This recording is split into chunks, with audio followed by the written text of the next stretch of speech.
चलिए बेटा, पता नहीं कुछ दिक्कतें चल रही हैं थोड़ी सी। मैंने चार्ट बना लिया, देख लो, आप देख लो। कुछ मोबाइल में दिक्कत चल रही है बेटा मेरे। सिंगुलर देखिए, फर्स्ट पर्सन की बात करते हैं हम लोग, सेकंड पर्सन की बात करते हैं, थर्ड पर्सन की बात करते हैं। तो फर्स्ट पर्सन में आपका सिंगुलर पोजेसिव किसको दर्शाएगा? माइन। माइन किससे बना हुआ है आपका? मी से बना हुआ है। किससे बना हुआ है? मी से। योर्स किससे बना हुआ है बेटा? यू से। हर, हिम, इट्स किससे बना हुआ है बेटा? ही, शी और इट्स से। ठीक है। अवर्स किससे बना हुआ है बेटा? अवर्स से। योर्स किससे बना हुआ है? योर से।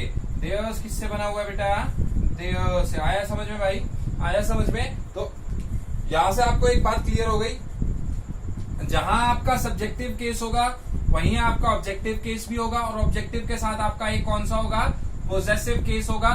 ठीक है भैया, पोजेसिव केस होगा। पोजेसिव केस में जैसे आपका mine, yours, her, him, its, ours, yours, theirs. एक एग्जांपल लिख लो आप लोग, आप एक एग्जांपल लिख लो। मैं आपको थोड़ा सा कंफ्यूज कर देता हूं, थोड़ा सा कंफ्यूज कर देते हैं। देखो एग्जांपल अगर मान लो ये आ जाए,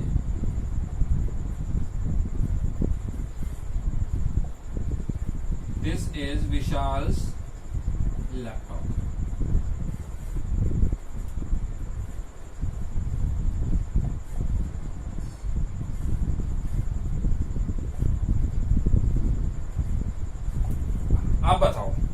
आप बताओ इसमें आपको समझ में आ गया होगा ना सारी चीजें। तो आप बताओ, दिस इज विशाल्स लैपटॉप, इसमें पोजेसिव प्रोनाउन कौन सा है? दिस लैपटॉप इज योर्स, ये इसमें पोजेसिव प्रोनाउन कौन सा है? बड़ा आसान सा है। ठीक है, दो कंसेप्ट को आप लोग समझेंगे, कंसेप्ट को आप लोग समझेंगे तो आपको सारी चीज समझ में आ जाएगी। कैसे? This is Vishal's laptop, this is Vishal's laptop. यहाँ पर ये किसका लैपटॉप है? विशाल का। तो यहाँ पर ये विशाल किसका काम कर रहा है बेटा? नाउन का काम कर रहा है। किसका काम कर रहा है बेटा? नाउन का काम कर रहा है। This laptop is yours, yours. ये योर्स किसका काम कर रहा है? पोजेशन का काम कर रहा है। किसका काम कर रहा है? ये पोजेशन का काम कर रहा है। एक और एग्जांपल लिख लें, जल्दी से स्क्रीनशॉट ले लो इसका। आया समझ में आपको? देखो मैंने कहा ना, यहीं से कंफ्यूज होने वाली बात आ जाती है। क्या कंफ्यूज? अगर मान लो अगर मैंने पहला ही सेंटेंस दिया होता तो आप कहते कि सर ने पढ़ाया है पोजेसिव प्रोनाउन का, तो ये विशाल का लैपटॉप यानी विशाल पोजेसिव प्रोनाउन को दर्शा रहा है। नहीं, विशाल एक क्या है? नाम है। क्या इसमें कहीं नाम का जिक्र हुआ है? नहीं हुआ। जब नाम का जिक्र हुआ ही नहीं तो आप इसको कैसे बता सकते हो कि ये पोजेसिव प्रोनाउन है? ये पोजेसिव प्रोनाउन नहीं है, ये नाम है, इसलिए क्या है? ये नाउन है। क्या है? ये नाउन है। और यहाँ पर ये क्या है? योर्स। देखो योर्स मैंने आपको कौन से उसमें दिया था? योर्स प्लूरल के सेकंड पर्सन में क्या दिया था? योर्स दिया था। और सिंगुलर के सेकंड पर्सन में क्या दिया था? योर्स। तो यहाँ पर ये किसका लैपटॉप है? This laptop is yours, possession, singular, possession. ठीक है बेटा, आया समझ में? जल्दी से एक स्क्रीनशॉट ले लो, जल्दी से एक स्क्रीनशॉट ले लो। आया ना भैया समझ में? आया ना? देखिए चलिए एक और एग्जांपल लेते हैं इसका, एक छोटा सा एग्जांपल और लेते हैं हम लोग इसका, फिर आगे मूव करेंगे हम लोग। छोटा सा एग्जांपल ले लो आप, देखो, this book is yours,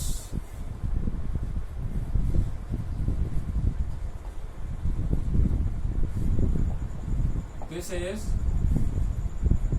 Ram's book.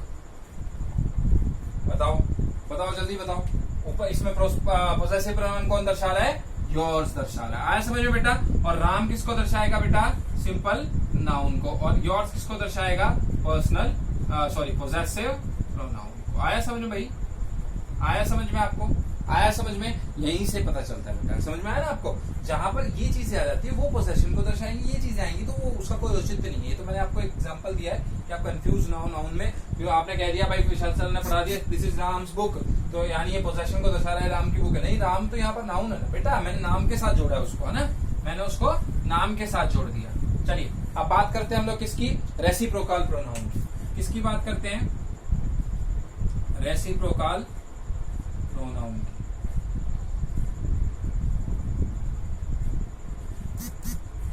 ये आपका थर्ड प्रोनाउन है, ठीक है।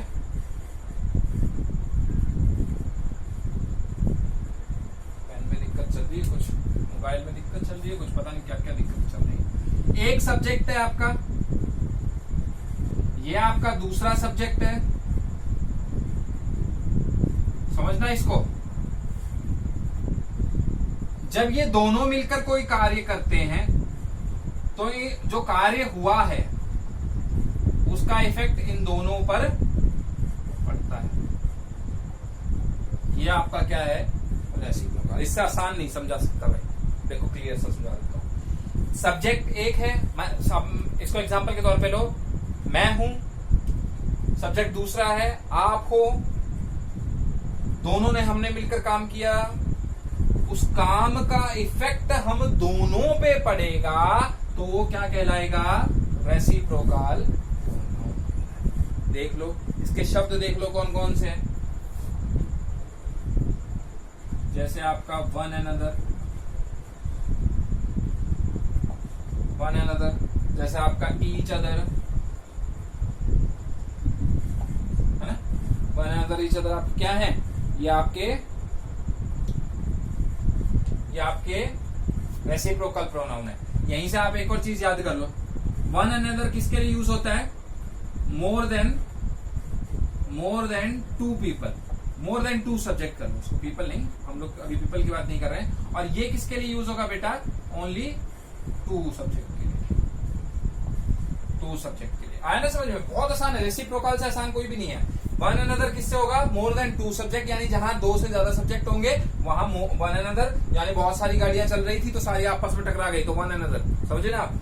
ईच अदर क्या होगा, जहां पर दो ही सब्जेक्ट होंगे, दो ही सब्जेक्ट का क्या मतलब है, मैं और मेरा भाई खेल रहे थे और दोनों हम आपस में एक दूसरे से टकरा गए। देखो मैंने क्या कहा आपको, एक सब्जेक्ट है दूसरा सब्जेक्ट है, दोनों का कार्य हुआ, दोनों का कार्य का इफेक्ट किस पर पड़ा, दोनों पर पड़ा। किस पर पड़ा, दोनों पर पड़ा। तो मैंने क्या कहा, वन अनदर का इसका इस्तेमाल कैसे कर सकते हो आप, they were playing, many of the people were playing on many of the children were playing in the ground and suddenly the earthquake strikes and they all fell down। तो effect किस पे पड़ा, बच्चों पर पड़ा, है ना। ईच अदर देखो, they were fighting with each other, आया समझ में, they were fighting with each other, है ना। they Rahul was beating Sham and Sham started beating Rahul, so they both got injured and they started fighting each other, they started fighting each other again, है ना। तो अब यहाँ पर each other हम लोग किसके लिए यूज कर रहे हैं, दो के लिए यूज कर रहे हैं। और वन अनदर किसके लिए यूज कर रहे हैं, जब दो से ज्यादा सब्जेक्ट हो जाते हैं तो हम लोग किसका इस्तेमाल करते हैं बेटा, रेसिप्रोकल प्रोनाउन में वन अनदर का। आ गया होगा, ये सबसे सिंपल, सबसे छोटा है। इतना याद रख लो कि एक सब्जेक्ट है दूसरा सब्जेक्ट है, दोनों ने कार्य किया, दोनों के ऊपर असर पड़ेगा, ये आपका क्या कहलाएगा, रेसिप्रोकल प्रोनाउन कराएगा। आ जाओ एक एग्जाम्पल ले लो आप, the two girls pushed each other, दोनों ने एक दूसरे को धक्का दे दिया, सबसे गिर गए दोनों, नहीं गिरेंगे, चोट वोट लग जाएगी, है ना। तो एक और एग्जांपल आप लिख लो, students collided with one another. आ गया ना समझ में, यहां से डाउट्स क्लियर हो जाएंगे आपके। जहां दो गर्ल्स की बात आई तो मैंने क्या इस्तेमाल किया, मैं the two girls pushed one another नहीं कहेंगे हम लोग, क्योंकि यहाँ पर सिर्फ किसका जिक्र हो रहा है बेटा, दो का जिक्र हो रहा है। मैंने कहा the two girls pushed each other, दोनों का लड़कियों ने एक दूसरे को पुश किया, तो ईच अदर का। द स्टूडेंट्स कोलाइडेड विद, हमने ये तो नहीं बताया ना कितने स्टूडेंट, हमने यहाँ पर कोई जिक्र तो किया ही नहीं। The students collided with one another, जो बच्चे थे वो आपस में एक दूसरे के साथ टकरा गए। टकराने दो भाई, टकराने दो, अपन को तो पढ़ना है, अपन को तो पढ़ना है। रिफ्लेक्सिव प्रोनाउन की बात करते हैं, रिफ्लेक्सिव प्रोनाउन की बात करते हैं। इसका देख लो आप, देख लो आप इसका, पहले स्क्रीनशॉट लीजिए आपने ऊपर वाले का। चलिए रिफ्लेक्सिव प्रोनाउन की हम लोग बात करते हैं। ये एक सब्जेक्ट है, ये एक सब्जेक्ट है, इसने कोई कार्य किया, कोई कार्य किया, कार्य हुआ, और कार्य का असर किस पे पड़ा, सब्जेक्ट। मैंने ये दोनों साथ में लिए हैं, कंफ्यूजन ना क्रिएट हो इसलिए। देखो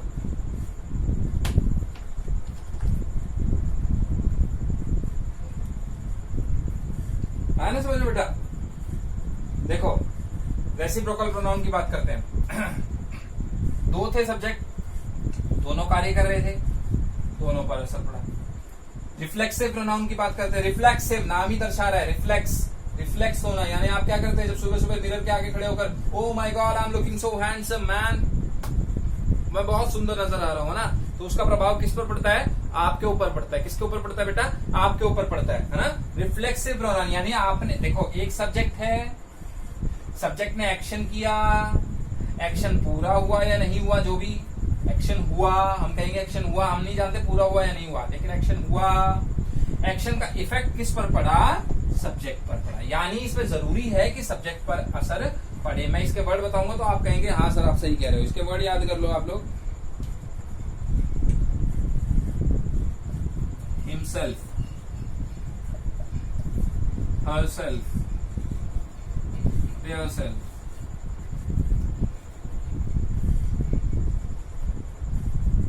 देयरसेल्फ।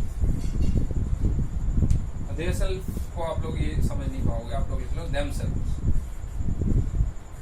ये टिपिकल इंग्लिश है थोड़ी सी, हाँ हायर लेवल की बात है। ठीक है, हिमसेल्फ, हरसेल्फ, देमसेल्व्स, है ना। ये क्या हो गया? हिमसेल्फ यानी एक बंदा था, उसके ऊपर ही इफेक्ट पड़ गया। हरसेल्फ यानी वो लड़की थी, उसके ऊपर असर पड़ गया। देमसेल्व्स यानी कई सारे लड़के थे, वो कर रहे थे कोई एक्शन, उन्हीं के ऊपर एक के ऊपर करके कईयों के ऊपर असर पड़ गया। अब देखो जैसे एग्जाम्पल लिखो, he prepared himself for the test.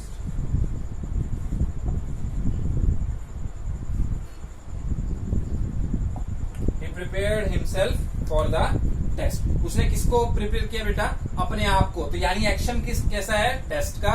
और उस एक्शन के लिए वो क्या कर रहा है? अपने आप को तैयार कर रहा है। तो इफेक्ट किस पर पड़ेगा बेटा? उसके मार्क्स का उसके खुद के ऊपर पड़ेगा। समझ में आया ना आपको? दूसरा ले लो, दूसरा एग्जांपल ले लो। She locked herself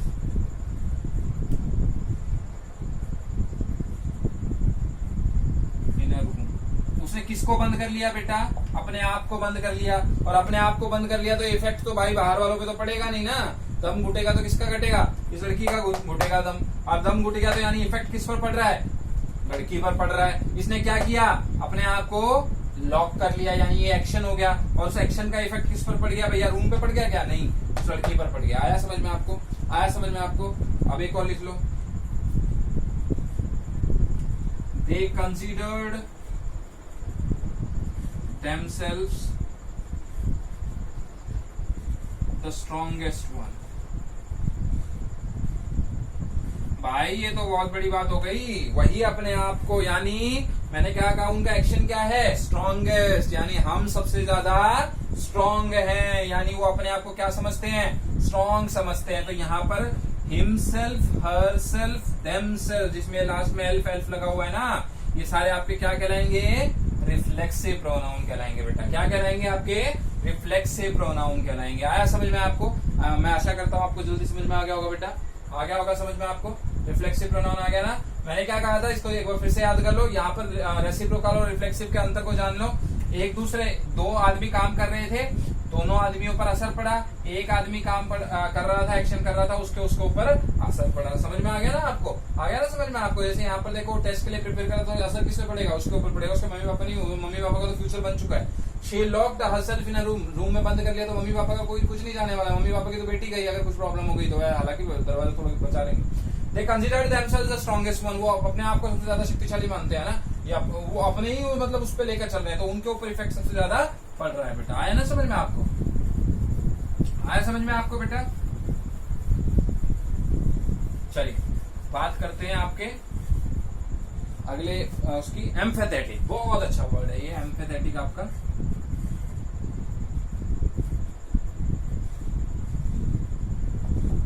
एम्फेथेटिक प्रोनाउन तो आपको भाई बताने की आवश्यकता नहीं है। ये क्या करता है? एम्फेसाइज करता है। एम्फेसाइज का क्या मतलब होता है? बढ़ावा देना। क्या देना बेटा? बढ़ावा देना। थोड़ा सा वीडियो क्वालिटी अच्छी करके देख लेना, मेरा पेन में थोड़ी सी इंक कम है शायद। बढ़ावा देना है ना। किसको बढ़ावा देता है ये, या किसको एम्फेसाइज करता है? नाउन या प्रोनाउन को। किसको एम्फेसाइज करता है ये? नाउन या प्रोनाउन को। जैसे जैसे लिख लो, एग्जांपल्स के समझ लो ये लोग। I myself prepared the chapter. दूसरा एग्जांपल लिख लो,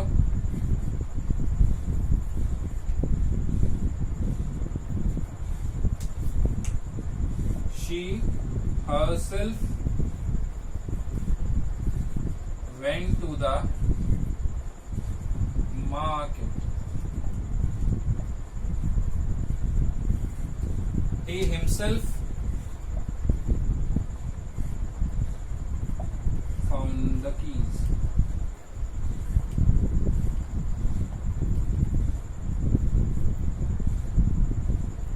आया ना समझ में आपको? आया समझ में आपको?